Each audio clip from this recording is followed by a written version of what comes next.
Hello, and welcome back to About Time. I am Stephen, and usually I'm joined on the podcast by my boyfriend Ben. Today, however, Doctor Who Series 2 has just finished airing. We've been through all 8 episodes on the podcast, and I thought it was time to do a season wrap-up. And to join me for that, I'm joined by TV assistant producer and host of the Getting Into TV podcast. It's Tom Dix. Hi, thank you for having me. I like the term host of the podcast, which I haven't released in a while, but I will get round to it. Well, yeah, I think you said on your Instagram, you say you intermittently release it. So, that. Yeah, it gets me out of it. But obviously you're here as well because you're a Doctor Who fan. I am. I adore the show. It is, so much so. Obviously if you're listening, you won't be able to see, but I do have a Doctor Who theme tattoo from...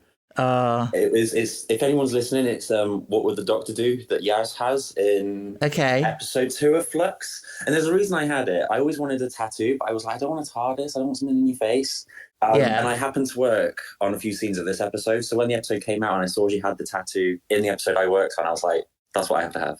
Perfect. So yeah, I love the show. My favourite. Yes. Have you been a fan since 2005 then? Yeah, well, I wasn't allowed to watch it to begin with. And not because my parents thought it was scary. My parents thought it was that camp 80s show that they grew up with. So they were like, we don't want you to watch that.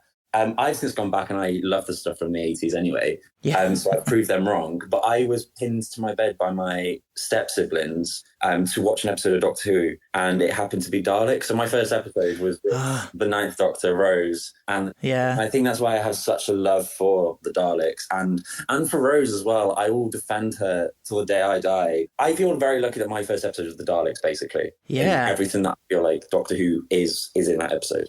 Absolutely, yeah. What a great episode to start on. Yeah. That 2005 series, it's like as close as you can get to a perfect season. Oh yeah. We've never reached those peaks since. It's so true. I have nothing wrong about it. Even I look back now and rewatching it, and I love The Long Game because that's an episode that when I was younger I didn't think much of it, but looking back and rewatching that, it's so integral to the plot and the overall story, and the only issue with it is it's sandwiched between 2 really, really good episodes.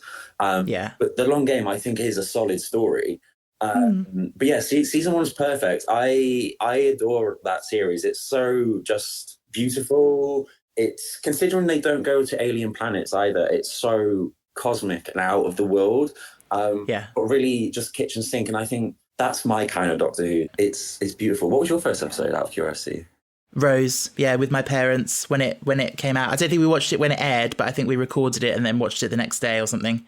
Yeah. And just hooked ever since. And then End of the World, and it's just like, we're going to give you all of the aliens. And absolutely, yeah. That's a good episode though, Rose. And we were rewatching that the other day, and again, beautiful. That's just a word I feel like I'm going to use a lot if we're talking about series 1, beautiful. Yeah, I was going to say, we could probably go on for hours about that, but we're meant to be here to talk about the series that's just aired. So I take it you agree with me then that it was a very strong season. Yes. Overall. Just maybe let down at the end. Yeah, I wasn't a fan of season 1, basically. I love the 60th. I was like, right, great, this is the vibe we're going for.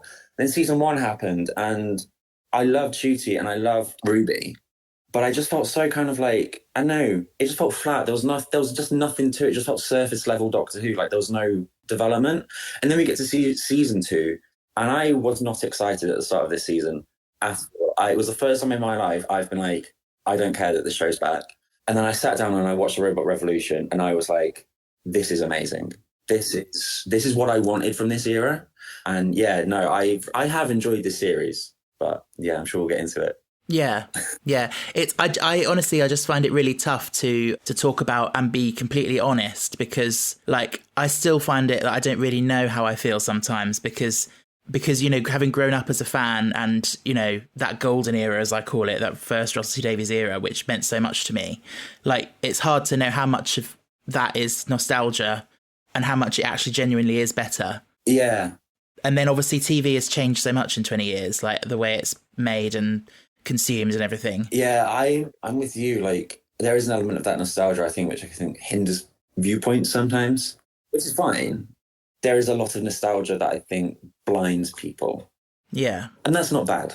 No, it's not. It's just human, isn't it? Yeah. But thing is, if you ask me, would you rather sit down and watch an episode of the 2025 season or something from 2007? I'd choose 2007 because it's just more for me. I'm in agreement with you completely. So trying to compare, it feels a bit like trying to compare apples and oranges sometimes. So I think you have to try and not compare it to what it was 20 years ago and just look at it what it is now and just, is it enjoyable? Yeah, I think you're completely right. One of the things that's most people's issues with this season or this year as a whole is that just it's just surface level to an extent.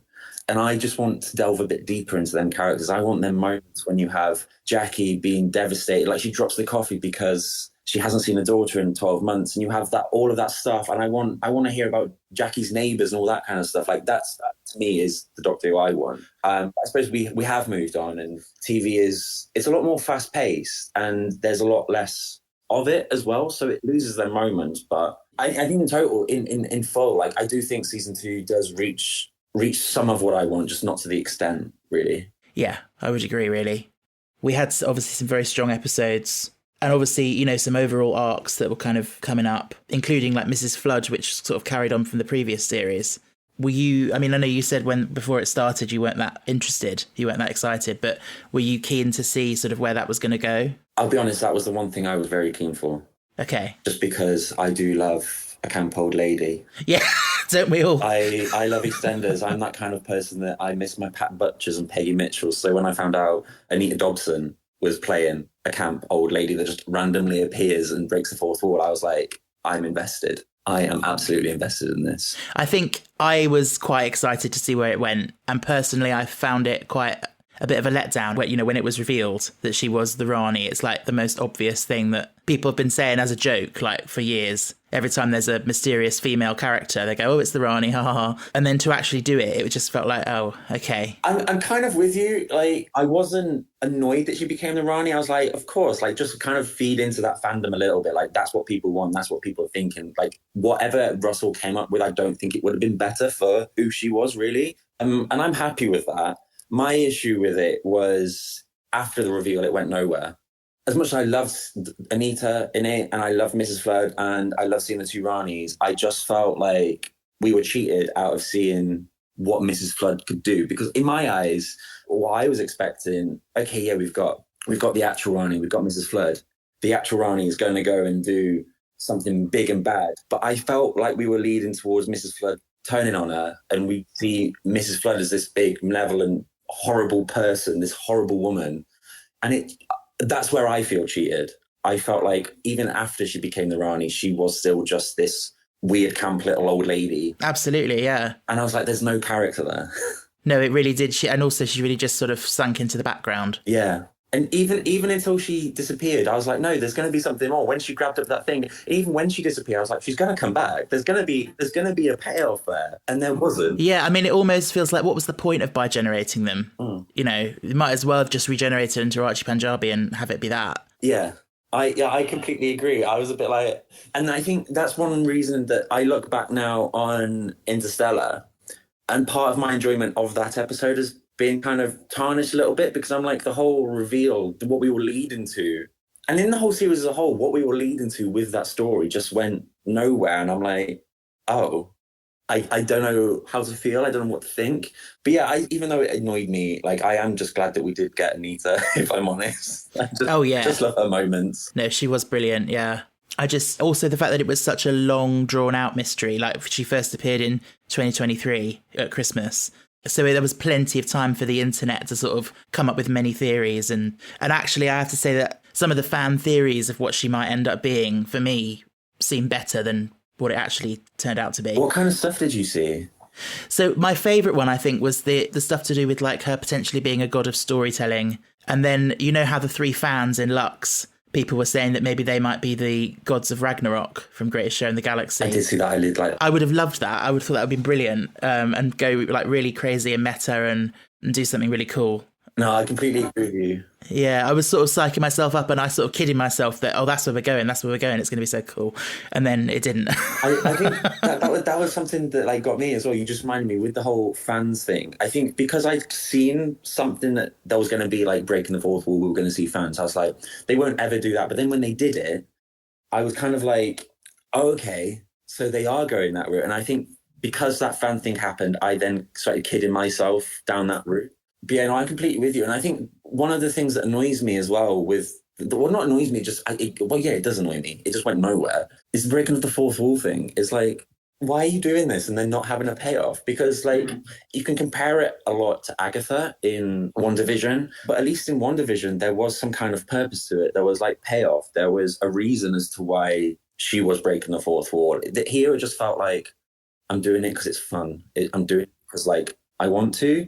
And I just wanted to see why she was doing that. There was just so much with Mrs. Flood that I was like, there was so much potential and it just nosedived. Sadly, I think that's a theme that might come up a lot in this discussion, like potential that just doesn't get realised. Yeah. But no, I completely agree on the fourth wall thing. Like, that's something that's been so heavily in it since the 60th. It really felt like it was deliberate, like with all the stuff in Devil's Cord about, I thought that was non-diegetic. Yeah. And then like in All My Adventures, there's always a twist at the end, looks to the camera, like even the Doctor doing it, you know, and then it turns out perhaps that's just a stylistic thing that they're doing now in this new era. And it's a bit like, yeah, I know it's happened before, like there have been occasional moments like, you know, Capaldi doing monologues to camera and stuff, but that's different because it's kind of stylistic and separate. And the thing is with the Capaldi stuff, and when they've done it before, like at the start, when he does the theme tune and stuff, I don't know, even though it is weird, it still felt in character. It still felt as part of the story in some way. Whereas here, I don't know, it just cheapened the whole thing really for me. Yeah, exactly. Because when Capaldi's on his own in the TARDIS, it could just be a whole sort of imagined thing that's just like a framing device for the story, whereas this, it's mid-scene, people will just turn to camera like Miranda Hart, you know, be like, you ain't seen me, like That's so true. We've been rewatching Miranda the other day and I was saying like this is what this is, and it's just like it's just so odd as to why I'm not one of them people that I need an answer to everything, but for something that is so in your face, that is so linked to this era and is so like it's used all the way through, I need answers. You can't just tease me and not give me some payoff. And again, going back to like there's a few things like throughout this era, I had these things I've loved, like I said, the 60th, I've loved certain characters, and there were episodes of this series I really, really loved. But the lack of payoff is just that annoys me and leaves a sour taste in my mouth really with this era. Yeah, I know what you mean. Obviously, the major kind of cast change that we had for this season with Belinda as a companion, I think was a breath of fresh air, especially those first few episodes. That's, again, bringing up what we said just now about potential that didn't really go anywhere. I was so excited for Belinda for those first 2 to 3 episodes. I thought, she's such a strong character. She's not putting up with any nonsense. I agree. And then it kind of fizzled, yeah. I'm with you. Like Robot Revolution, Lux, and The Well, I thought amazing. Like we've got a companion for the ages. Like she's really, really, really good. And then obviously Lucky Day comes and it's Ruby Central. I'm like, oh, that's fine because Dr. Light can do that. Then you have Story in the Engine and she doesn't really do much, really. And I thought, even what she does do, it's just kind of reverted back to there's no character there. It just became we need a companion. Yeah, exactly. Just saying lines. And then again in the Interstellar Song Contest. And then in the finale, she's just kind of reduced to side plot. And Ruby becomes the companion again. And it was... Exactly. Yeah, I'm with you. Like, so much potential. So much potential. It feels like, you know, she's a character that was sort of born out of necessity of things going on behind the scenes and Millie Gibson and all that. But it could have been so successful, but then I think because of the way they ended up having two companions when they weren't necessarily originally intending that, that's why she ended up getting a bit sidelined at the end. But yeah, I agree. But like one thing that I will say about her, because like them first 3 episodes, and even in the episodes where she wasn't really a character and she was just there, I do think that had we got the season 3 with Ncuti, I would have so wanted the 3 of them in the TARDIS because I think it would have made such a good team, really. Really different dynamic, but like I think it would have been really fresh and nice to kind of see these 2 companions that have had a season each and then they unite. And I think it would have been nice and a bit different. That would have been amazing, yeah. But we don't have that. No. We don't have that. And she's Things now, that could have been. yeah. And like, it was so random that she just became, I don't know if I'm looking into this wrong, but like at the start of the series in that first episode, she's this like strong independent woman, and it's all about being a strong independent woman. I found that episode was about it was about that. And then at the end of the series, she ends up we see a glimpse of her being able to go on adventures whilst being a mom. And then the end for her character is being a mom, not going on adventures, undermining like that's fine. But I felt it undermined that first episode. Yeah, I agree. I don't know if I'm looking at that wrongly. No, I don't think so. I think because I agree. I think it's just a case of you can really see where there was this series that was planned out, and then things had to change, and the end just feels like it's just been sort of sellotaped on and like not very well. And I agree. Like, because obviously I think we can all tell where the reshoots are within the episode. Like half that episode is a reshoot for sure. And I think one reason I've just got a sour taste is because the first half of the episode was a bit crazy and like not my favorite, but like it was going somewhere, and the series was going somewhere. And then because of the reshoots, because of what they ended up having to do, all of where I think that we were going to have that emotional and story payoff just kind of filtered away, and we were left with this alternate ending. And I feel like you could say, oh, but they had to reshoot in it and all that. But I feel like you could have rewritten scenes to still get the same payoff. Yeah. In some way. I don't know, but it's easy for me to say it. I'm not a writer. Yeah, I know what you mean, but I suppose we just have to say, you know, we don't know everything that went on and what the circumstances were. Yeah. But yeah, it is disappointing. Yeah. We also had Conrad sort of seeded through as well, like from his appearance in Lucky Day and then to the finale, which in his first appearance I thought was good. You know, this kind of modern, very realistic, quote unquote villain. Because saying villain makes it sound a bit pantomime, but he's not a pantomime villain. He's a real like example of the kind of things that we have to deal with in this world. Yeah, I really like Conrad. Well, again, no, I really like Conrad in his first appearance. Like in Lucky Day, I love that episode. I just love the actor. I love him in Little Mermaid. I really love him, and I'm just going to be like, I really just liked his character. When he turned on Ruby, I had goosebumps, which I've not had in a while watching this show. I was like, oh my God, like really, really liked him. I just found it very conflicting because on the one hand, like he's a very handsome actor. Yeah. So every time he's on screen, I'm kind of like, oh, he's so beautiful. But also every time he speaks, I just want to slap him. Why? Because, just because of what a condescending prick he is, like after he turns, but also before that as well. When you rewatch it, knowing who he is, I think he just comes across so, yeah. But isn't that like a perfect commentary on a load of people that look like that or have them opinions? Because sometimes they are beautiful like that, and then they have these opinions, and like I just want to punch you in the face. Exactly, yeah. I'm really glad they went down that route. Yeah, absolutely, yeah. Like, the way people look can filter your opinion or you can have preconceptions on someone, and I think like, whether that was part of the casting, I don't know, but I really think it works. Like, yes, definitely. Yeah, no, I agree. And Kate clearly agrees with me as well. And Ruby said, can I punch him? And she said, yes, you can. That was one of my favourite lines. And one thing I love about that is that whole episode just like kind of made me appreciate and love Kate so much more. But yeah, in that moment when when he turned and then at the end and he was just not believing anything, I was like, I've seen so many people like this. And he was I think that's what made him scary, is the fact that, and I think that's one issue I have really with this era of Doctor Who. We were saying about series 1 and our golden era of Doctor Who. For me, the monsters and the characters that I really resonate with are the ones that felt are grounded in reality. And in this era of gods and myths and that's where I'm struggling, because I'm like, there's no grounding there. But with Conrad, I'm like, I know people like you. I've seen people like you. And I think that's one reason I enjoyed that episode so much, because it felt like any of my friends could be put in that situation. Yeah. Knowing someone like that. Yeah, absolutely. But the character obviously then gets reused in the finale, and again, what can we say? I was intrigued by his character's return. Obviously, it was obvious he was going to return, but I don't know. Like in Wishworld, I was really intrigued by the fact he's reading a book, and obviously he's wished this perfect world. But I don't know, it felt like he was unnecessary compared to everything else you had going on in that episode. I would agree. I felt he was hindered by the fact that there was a lot of extraterrestrial, non-grounded stuff happening. And I think the finale would have worked better if it was just him and maybe Mrs. Flood, really.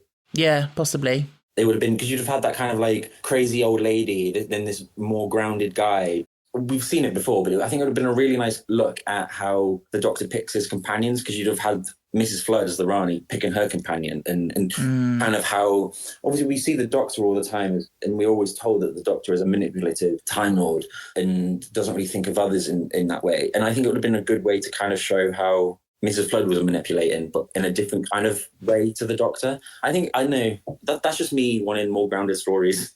No, I do agree completely. I think, yeah, again, it was, you could say many things about this finale, that there was a lot thrown into it. Yeah. Too many things really to squeeze together.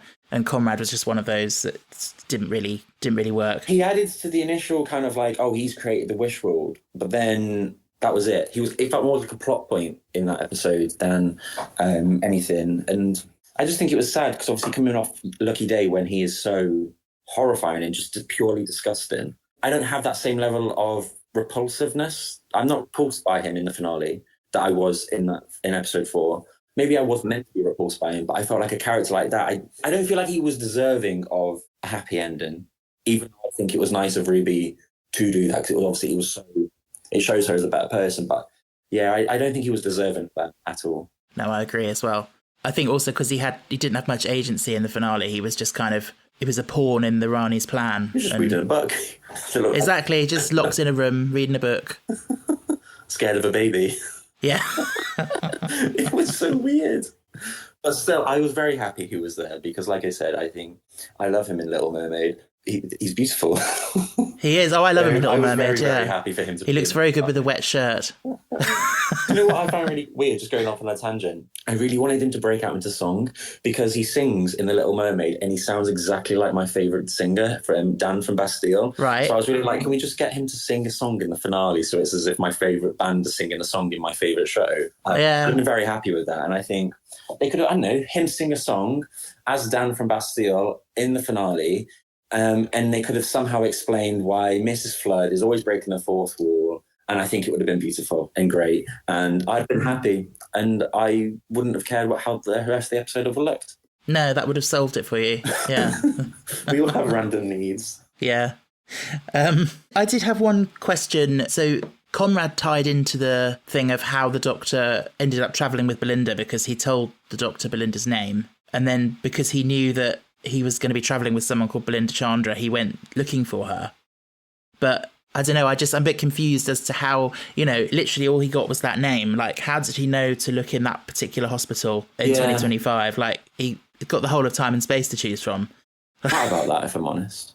I forgot about that. But yeah, I think it's probably just a little bit of a plot hole, isn't it? But has he trawled every... he didn't even know she was a nurse, so how does he know to look in hospitals? Maybe he's gone around maybe he's actually travelled with many Belinda Chandras before this, and he's like, finally, I found the right one. Maybe that's what happened. Maybe. Yeah, you raise a good point. I forgot all about that.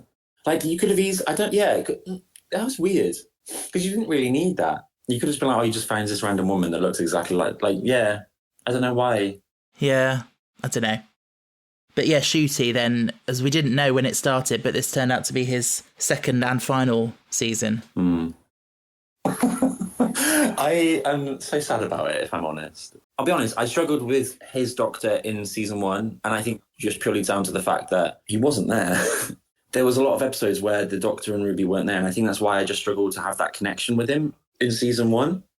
But then Joy to the World happened, and even though that episode's not necessarily a strong episode, I felt Stephen really wrote 15 the best out of everyone. Okay, I can see where Ncuti wants to go with this, and where I think we should go with this. In season 2, I really did attach myself to him. I felt like he really found himself as the Doctor, like most Doctors do in their second season. You can, I feel like Capaldi did it. I didn't like Capaldi in season 8, but in season 9, instantly there's oh wow, I know this character. And again with David Tennant's Doctor as well. So I feel like if we got that third season, we'd have got an all-time great in Ncuti. Just my issue is there's just that lack of him for me. Yeah, that is very true. But he definitely had that presence in season 2 that I felt like he didn't necessarily have in season 1.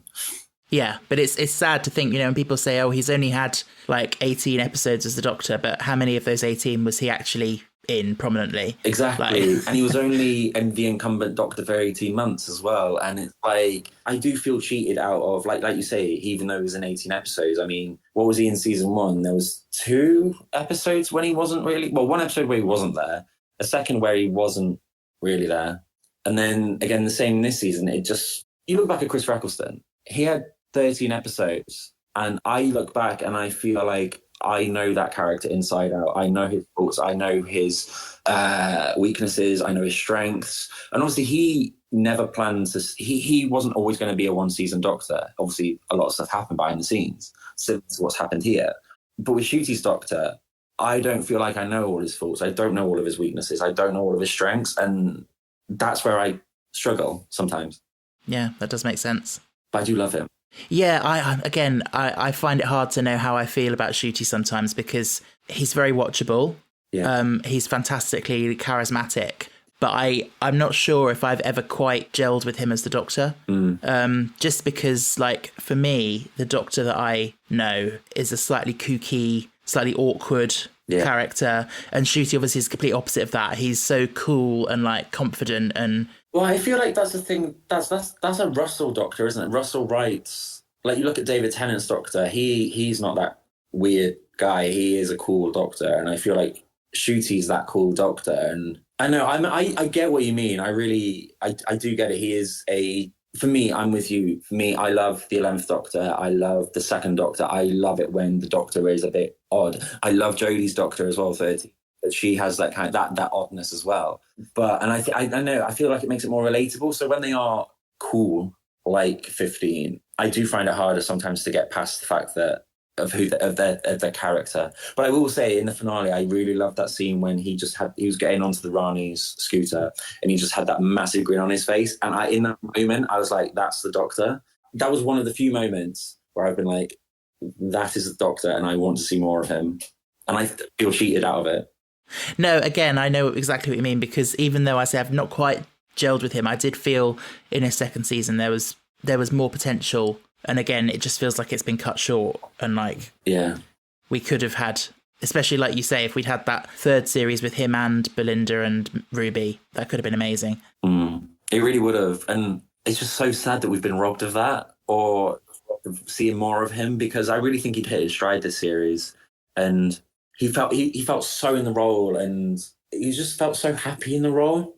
It's so sad that he's gone, because what I did like about Ncuti's Doctor, and one thing, I actually, going back to his 1st episode, I don't know about you, but obviously when David bigenerated, and they were leaving the 14th Doctor off, and there was some kind of like closure to New Who in a way, being like, we've left that, we're not going to look backwards anymore. And then Ncuti's Doctor kind of came in as a kind of like, I read it as he was coming in as a kind of, I've left that baggage behind. That's with 14. That's why they bigenerated, because Ncuti's new Doctor didn't want that baggage anymore.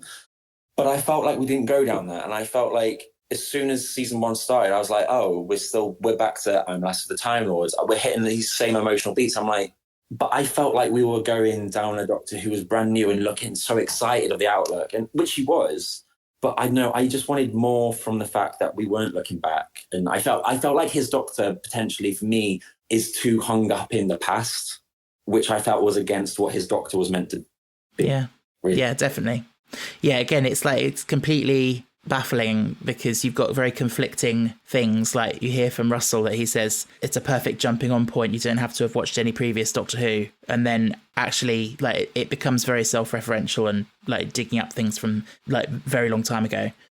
Yeah, it's like people on Twitter that I've seen put it perfectly, like this was not the season 1 and 2, this is season 14 and season 15. Absolutely, yeah. This is the finale of New Who, and whatever happens next is season 1. Like, it just felt so. I've been sick of Doctor Who looking back on itself ever since the 50th, because we did it in the 50th. I'm like, great, it's the 50th. Okay, we'll do it a bit more the year after. Fine. And then it kept happening. And then we get Chibnall's era. I'm like, great, season 11, brand new, it's fresh. Love this season. And then you get halfway through that season, no, even at the end of episode 1 or 2 of that season, and we're looking back again. We're back on Gallifrey. And I'm like, guys, come on, like, give me fresh. Like, for a show that there's so much out there, and we have these vast universes with all these planets and different aliens and different species and stories and people, I feel like it's become very insular, and it doesn't feel as grand, and I don't feel like it feels as epic anymore because we're always looking back and being reminded of things. I just feel like the universe feels very small in that show now. It's a shame, isn't it? Yeah, I hate being negative, but I don't see it as negative. I just see it as, in my ideal world, we wouldn't look back anymore. Yeah, I know what you mean. That's a state of everything. Like, every big thing's doing it, and I think Doctor Who didn't need to continue doing it. It just feels like the same as everything else now. Yeah. My ideal Doctor Who going forward would be really stripped back to basics, just like that revival in 2005, where it doesn't rely on anything from the past. It's almost reinventing it as a new show, presenting it to a new audience. Yeah. Just basics of a doctor and companion, travelling around to a different place each week. Yeah. I'd agree, and get the Daleks in, and yeah, exactly. Get the ones that everyone knows, because that for me is one thing that I felt this season or this era's lacked. Is it's tried so hard to be new and fresh, but bringing all these monsters, like having like you have the sequel to Midnight and you have the Toymaker and stuff, and then they're bringing all these stuff back to you. And I'm like, just give me the Daleks, because like people know what the Daleks are. The Daleks are linked to that show. For me, Doctor Who is not Doctor Who without the Daleks. It's like, you can still be new, but give people what they want. I don't know, but I'm with you. I just think it needs to forget. I love that first era, and I love Russell's writing. But for me, I just feel like we need someone, even if he's just involved at the top, we just need someone controlling the show or writing the show that has no attachment, that is just there to write good stories for me. It needs someone fresh with fresh eyes that's just like, I want to tell a really good story. Absolutely. And that's what I think it needs to do. But I do like this era. I do have positives for it. Yeah, absolutely. It's always a rich tapestry. Yes. So something we do on this podcast, we don't do it every week, but we are a gay podcast. I'm known as a thirsty bitch. We tend to do a hottie of the week. And then once the series was coming to a conclusion, I did a vote on Instagram for listeners to let me know their hottie of the series overall. It was all very tongue-in-cheek. I did have one person message and say, do we have to objectify men like this? But well, men have objectified women for this long. Absolutely. I feel like it's that. Exactly. And it's a completely different dynamic. Anyway, it's all tongue-in-cheek. It's all good fun. So the results from the poll are in. Some honourable mentions go to Cassio from The Well, Tunde from Story in the Engine, and Alan from The Robot Revolution. Sorry, when you say Alan, all my brain went to was Maria's. It's like, where was he in season? There's only room for one Alan, one hot Alan in Doctor Who. Yeah.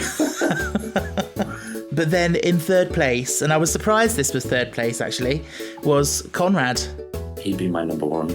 Would he? Yeah. Yeah, I think he'd be my number two, but yeah. Second place was the ever popular Colonel Ibrahim. Okay.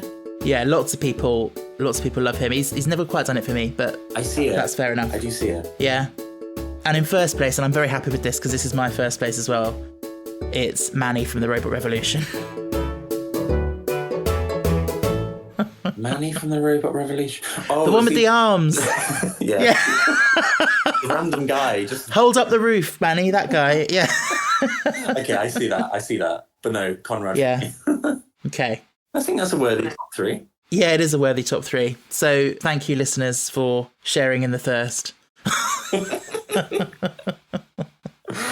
Oh, Doctor Who fans. I love us. Yeah.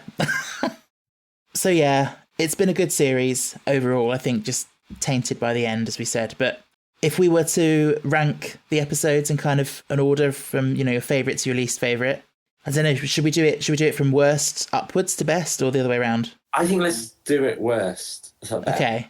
When you asked me to do this, I found it surprisingly easy. I was like, okay. I was just writing. I was like, yeah. Okay. So it's interesting because for me, because each week we've talked about it and then I've given each one a rating out of 5. So I was able to use that as a basis. But then I looked at the order they were in and I didn't agree with myself. So I've moved some of them around a bit. I love it when that happens and you're like, I do that all the time when I'm reviewing things on Letterboxd. I'm like 4.5 stars. And then I put it in my 20, like my list of what films I've seen this year. And I see it next to the other 4.5. So I'm like, no. It doesn't make sense. Then I have to go in and change like 3 films as ratings. I'm like, yeah, we'll go with that. Like, yeah. But yeah, I think no surprises, but last place was The Reality War. Was it the same for you? Yeah, it was a mess. It was a mess. There was no emotional payoff. There was no story payoff for me. And it's good moments, but yeah. Yeah, disappointing. 7th place, I had Wish World. Yeah. Same, yeah. With Wish World, when I first watched that episode, I was like, okay, it's one of them part ones where I had to see part 2 in order to appreciate it. It wasn't a part 1 where I could be like, I enjoy it on its own. And I rewatched it in the cinema, obviously, before The Reality War came out. When we seen Wish World in the cinema, I was like, okay, I really like this. Yeah. And then The Reality War came out. I saw that and I was like, I don't like Wish World now. No, absolutely. Yeah. Tarnished it for me. Yeah, if the final episode had been different and gone in a different direction, I think Wish World could have been a good setup. But yeah. Disappointing. Unfortunately not. What did you have in 6th place? I put the Interstellar Song Contest. Oh, interesting.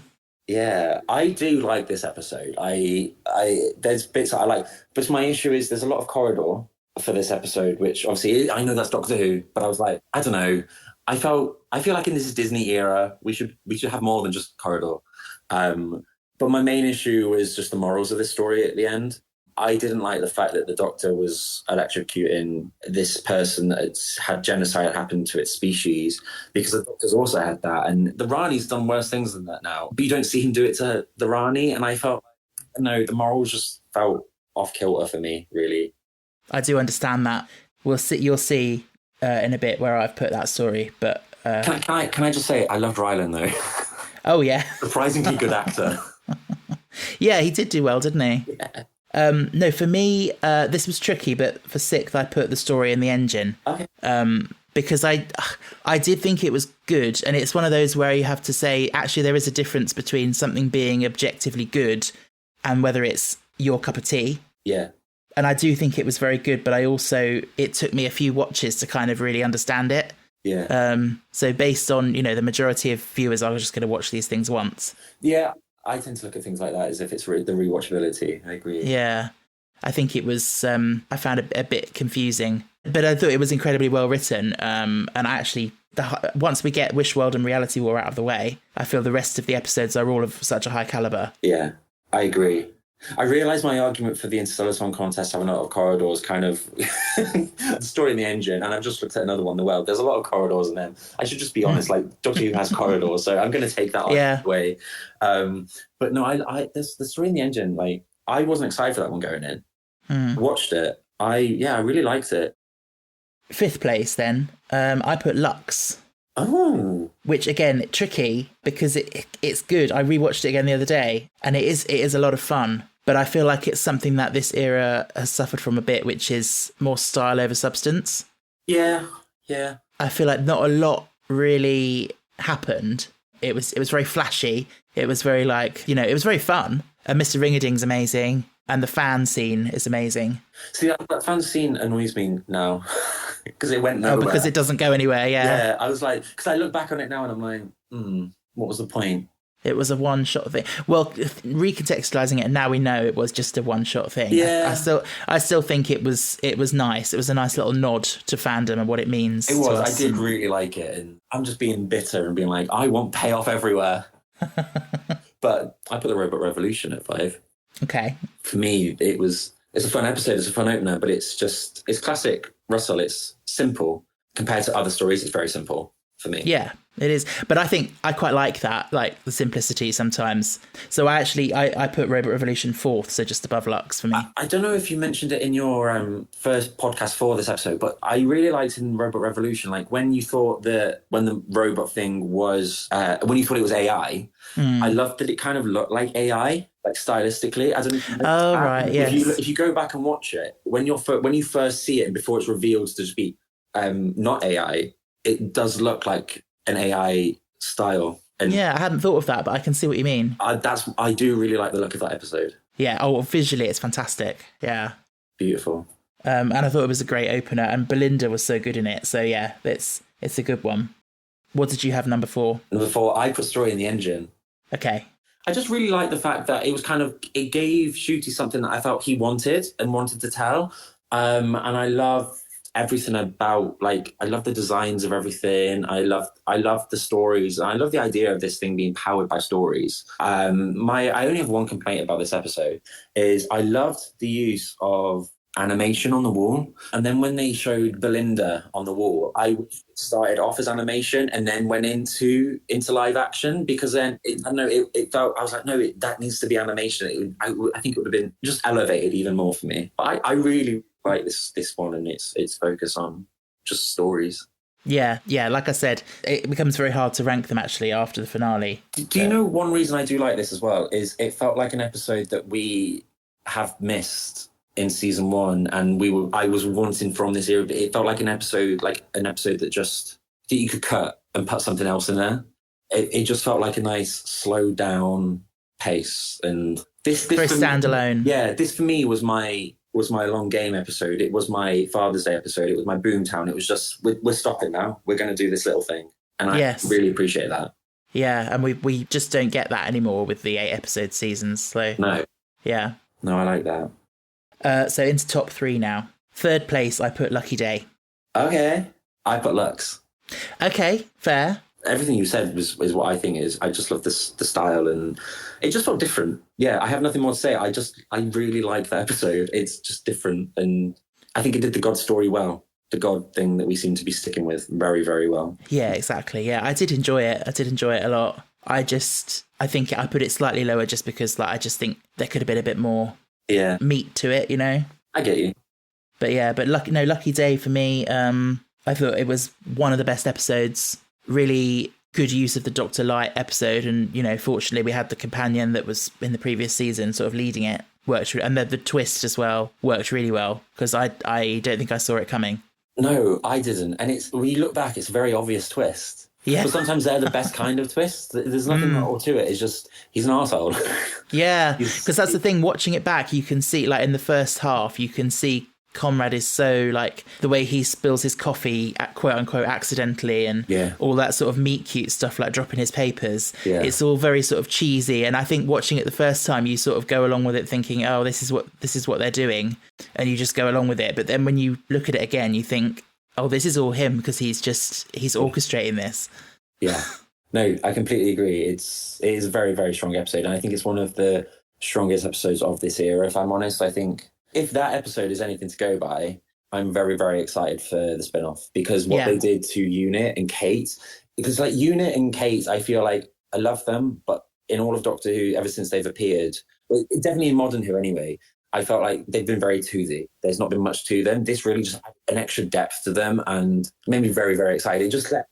Kate was completely unhinged in this, and I loved it. Yeah, no, I completely agree. It's because it's the same writer, isn't it, who's been in charge of War Between the Land and the Sea. So, yeah, Peter McKay. Yeah, very very keen to see where that goes. Looks like there might be a lot of meat to that. So what did you have for 2nd place? I put The Well. Same, actually. I also put The Well for 2nd place. It's so good. I knew, even though I knew it was the planet Midnight, I had chills all up my body. I was like, oh my God, this is really good. And because Midnight is not an episode that I'm not the biggest Midnight fan, if I'm honest. I can see why people like it, but I've never really been keen of it myself. But I think what they did with The Well and how they kind of kept the monster the same, but just elevated a little bit, and just, it was still very creepy. Yeah, it was very well done. But one of the things I loved most in that was the sound design. Yeah. And every time the monster you had the little flash of it, the sound design was so intense. No, I know what you mean. Did you find though that, have you seen Unleashed of that episode? Yeah. They show you what they used as kind of the monster. Yeah. And I'm like, because I've seen that, I'm like, no, because now I know what I think the Midnight monster looks like. And I'm like, no, I don't want to see that. Yeah. And I have that in my head now. I like not knowing, but that's just me being me. But no, I agree. I think you have to because the prop they made for the episode was just so they had something to be just in the peripheral vision, but you don't have to assume that that's actually what it looks like. That's It's just me being me. But one thing I love about it is how at the end you don't know if it's got away or not. Like it's back on the thing, and I'm like, I love that it's still out there. Like right up until that final moment when the credits roll, it's still scary. I really liked it. There's only one thing that annoys me about this episode is why the hell do the Doctor and Belinda have the spacesuits that they have on the planet, and why do they not wear the orange spacesuit? I have an answer for that, which for me is that, so throughout this series, I've been discussing with guests their views on the TARDIS wardrobe in this current TARDIS and how it works, because I think that they walk through the door and then the TARDIS magically gives them an outfit and then they walk straight back through the next door. Yeah. Whereas some people think they walk through and then there's a cut scene where they're choosing their outfits and then they just come back through. I like your idea, but it doesn't give me an answer for why we didn't get the orange spacesuits. Oh. But what I'm saying is the TARDIS put its feelers out and like saw what people were wearing, so it gave them something similar or the same, identical. That does make sense. But then why didn't the TARDIS give them the helmets? Why did they end up having to get the helmets from the people?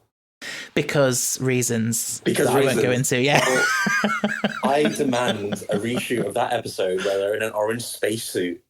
Yeah. Forget that Shooty's not a... Because as well, it is always nice when they do that sort of thing, because then your two leads stand out because they're not part of that group. Like, they look like they shouldn't be there. And also, it's just become a thing that the Doctor does. Like, forget that Shooty's not battled the Daleks. I'm more devastated he's not worn... He hasn't worn the orange suit. I think character options would have loved it, because they could have just put Shooty's head in the figure. Sell another figure. Perfect.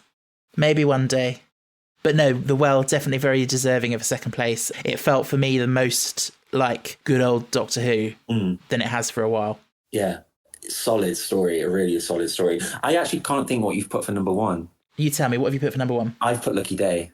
Of course, which I don't think any surprise. Like, I won't go into much about it. I just really like that story. It did stuff for Unit and Kate. I loved Conrad. I loved the twist. I loved that it kind of gave Ruby... It gave her more depth. It just made me very excited for what's to come as well. It's a very, very strong story. Yeah. So I have put, please don't cancel me, but I've put the Interstellar Song Contest. So I completely do understand the criticisms about the messaging and the morals and stuff. I'm not quite sure what they were going for. And I think also it's very unfortunate that it ended up being broadcast during the time that it's been broadcast, when they didn't necessarily know that when they started writing it. Yeah. And I do have issues with the way the Doctor was torturing that guy at the end. Yeah. I think I said on the episode when we did it, like, even if he'd just done it once, like, to say to him, like, okay, I've got power here, you need to back off, sort of thing, that would have been better. But it was, and the way that so I've put it as my number one, and now I'm just criticizing it, but I get what you mean, because like I wouldn't have minded it so much if it went somewhere. Yes. But the Doctor does it and it goes nowhere. It's not like we're getting a Time Lord Victorious moment. It goes nowhere. Exactly. All it's there is to facilitate the random return of Susan that goes nowhere. Don't mention that to me. Oh. And I think that's why it annoys me. Yeah. But even like Belinda, when she's watching him talk to Kid on the screen, and he says about, oh, you've put ice in my heart and I'm going to throw your body out into the void of space or whatever. And Belinda says, that's not him. Like she reacts to the Doctor, but then that never goes anywhere. She just turns around and she goes, oh, you know what? You're wonderful, blah, blah, blah. Yeah. Oh, there's Rylan. Yeah. And she doesn't even say anything she just says, oh, you scared me a bit, because he kept zapping that guy. But yeah, anyway, regardless of all that, I just think it was a lot of fun. Yeah. Again, another one that felt like Doctor Who more than it has done for a while. I agree. You know, the great joy of riding the confetti cannon in space. Yeah. All the creatures, like, as part of the contest. Duggadoo. Brought us the immortal Duggadoo. And it looked great as well, like just the opening of it when you see the arena for the first time and everything. There's that shot that I love that keeps going around on all my feeds of when all the bodies are in space and you've got that red and the black. Oh, it's beautiful. It's more of that. I want more of that. I love the bit when Belinda's just floating and then this like milkshake or something just like rises up and you can see it like slow motion, like spurting out. So yeah, so cool. But yeah, so it's not a perfect episode. It has its problems, but I put it number one just because I found it hugely enjoyable to watch. Sometimes that's what you need. It just needs exactly. To be yeah. Strong series though. It is. Like I said at the beginning, I'm not trying to compare it to my golden era. No. Because you can't really. But for where we are at the moment, it compared to last year, even though that last year wasn't awful for me, I did enjoy quite a lot of last year. This season was a step up. Yeah, definitely. It was a step up. And I will say I have enjoyed this season a lot more than I did last season. My anger, my annoyance, and it just comes in the form of where's the payoff? And that, for me, even though I'm annoyed at that finale and I'm annoyed at them reshoots, and I'm annoyed at what happened and the fact that stories went nowhere and threads just kind of disappeared, it doesn't tarnish my enjoyment of the episodes prior, but I am really keen for a fresh start. Yeah. Yeah, the only thing that tarnishes for me is that we had that wonderful build-up of Susan that just went nowhere. And I'm like, the rumours are that she was going to be in the finale and then got cut. I mean, how can you cut Carol Ann Ford? Yeah, how can you cut her? I've heard rumours of she was linked with Poppy, and yeah, which is exactly what I thought was going to happen. Because there was that party scene, like obviously the unit scene was meant to be the party scene, and yeah, I've heard that she's meant to watch on and walk off with Poppy, and it just kind of, even though that would have been weird, there was emotional payoff, there was a story payoff there, and what we got instead didn't do that. And now I'm like, oh, if it comes back in season 3, will they address the Susan thing, or have we just passed that by now? Is that because literally what is the point of, we've been waiting for this for so long, like what is the point of bringing Carol Ann Ford back just for a couple of seconds of saying grandfather in a little hazy thing? Like it makes no sense. And the thing is, Shruti's doctor was the perfect person to do it with, because they built up, he's alone, he has no family. Yeah. So now if you're going to do it with Billy Piper's Bad Wolf, it won't make sense, because that doctor doesn't have that same feeling as Shooty's doctor. And I'm like, no emotional payoff. Yeah. Very frustrating. But yeah, so, I mean, where do we go from here then, in terms of the future? Who knows? Literally, who knows? I mean, we've said it. I really want like a simple series. I want back to basics. Yes. Obviously, that probably won't happen straight away, because there'll be something with Billy Piper, who I assume playing some kind of like Bad Wolf version of her because she's come out of the TARDIS or whatever. That'll probably be like for a special or something. But I really am keen just to go back to basics. Not in the way that we had in series 1 and in series 5. I just want, by back to basics, I mean tell a strong story with depth and have them payoffs. That's all I want. I don't need any more of this. I'm writing this episode, but I need to also fit in where I'm going to get content from. I just want strong stories. And it's not as if you can't have strong stories and strong episodes and strong series with strong storytelling and not be able to do the content. Yeah, because surely that will generate content. If it's good, it will generate content. That's my argument. Like, you've got things like Stranger Things. That doesn't go to generate content. That is a strong story throughout that happens to create content. Same with Adolescence. Very different kind of series, but that created content from that. And there's loads, like even WandaVision, that didn't go into it trying to create content. They wanted to make a solid story that just happened to create the Agatha all along music, and there's all these other things, the content that came around it. I felt that's probably one thing that hinders my enjoyment of this series a little bit, is because the content has, I felt, overtaken the want for telling a story, a strong story. But that's what I want. But I'm just very excited for War Between. It looks really good. Yes, that is something to look forward to. We don't know when that's airing yet, do we? I've heard rumours. I think potentially Christmas. I'm not sure.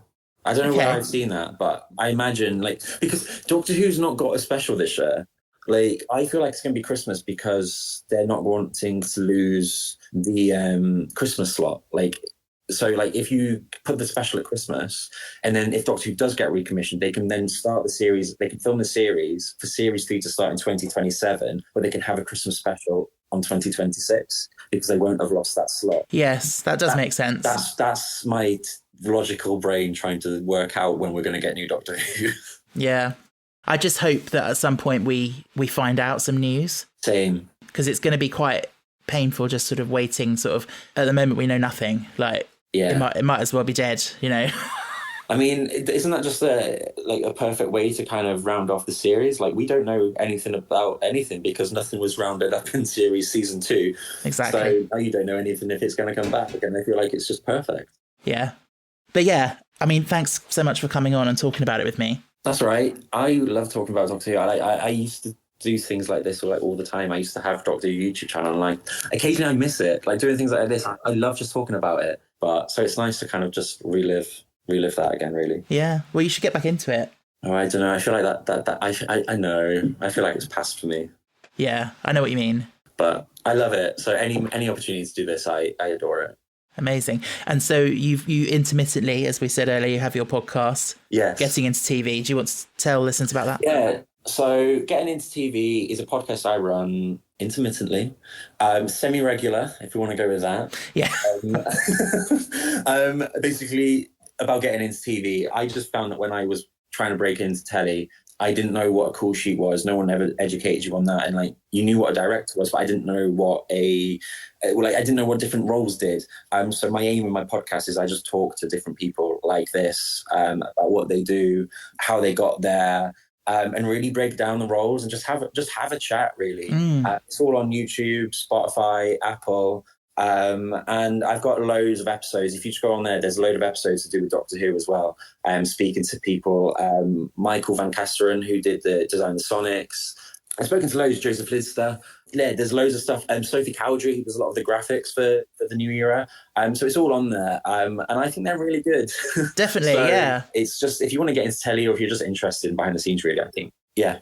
That's what podcasts are great for, really, isn't it? Because it's quite an informal medium, and so you can just have that sort of down to earth chat and get to know what things are really like. Yeah, I find sometimes like telly can be quite us and them kind of thing. Like we're doing this, and they're the people watching it, and I don't like that. I just wanted to break down them barriers and just be like, I wanted to bring people in and just be like, look, these are normal people. You can go and talk to them, and yeah, absolutely, yeah. You can enjoy them if you listen or watch. Amazing, yeah. Well, I'll link to that in the show notes so people can find it easily. But yes, thanks again for joining. That's right. Pleasure. As for this podcast, I don't actually know at the moment what's happening in the future. At some point, I'm looking forward to starting Series 6 with Ben. Series 6 is one of my favourites, by the way. I love that series, so I hope he enjoys it. Okay. Yeah, people have different mixed reactions to it, don't they? But yeah, I'm hoping to have a few more things in the pipeline to bridge the gap before that comes out.